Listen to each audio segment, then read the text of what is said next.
Moi, j'ai une question qui, encore une fois, préoccupe un peu tout le monde, hein, c'est l'augmentation du prix du ticket. Pourquoi est-ce que Valérie Pécresse déjà veut l'augmenter et finalement, est-ce que c'est la solution miracle pour améliorer les infrastructures, tout ça? Non, pas du tout. Un choix politique fait par Valérie Pécresse. 2015, elle prend l'engagement de ne pas jouer avec le pouvoir d'achat des Franciliens. Elle ne s'y tient pas. Cette augmentation historique en 2023, il n'y avait jamais eu une augmentation aussi importante depuis la création du syndicat des transports en Ile-de-France. Il y a une augmentation au 1er janvier 2024, il y en aura une en 2025, il y en aura une en 2027, il y en aura une en 2028. Injuste pour les Franciliens. Il faut épargner les usagers.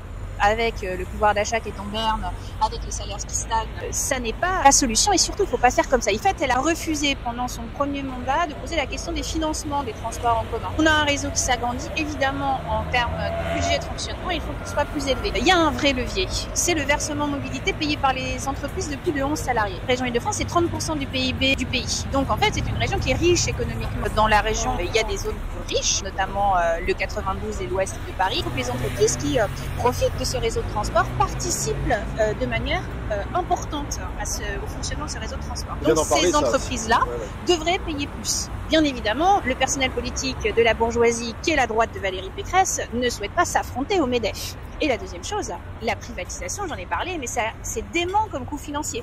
Privatiser les bus de la RATP, ça coûte 4,9 milliards d'euros. Et en fait, une partie de notre augmentation du ticket de métro ou du Navigo sert à payer la privatisation. Et donc, il faut stopper la privatisation, augmenter le versement mobilité payé par les entreprises de plus de 11 salariés de manière conséquente dans les zones où ce sont des entreprises qui ont de quoi payer. Et puis, réfléchir à une fiscalité environnementale, des nouvelles sources de financement pour épargner les usagers et même aller vers la gratuité.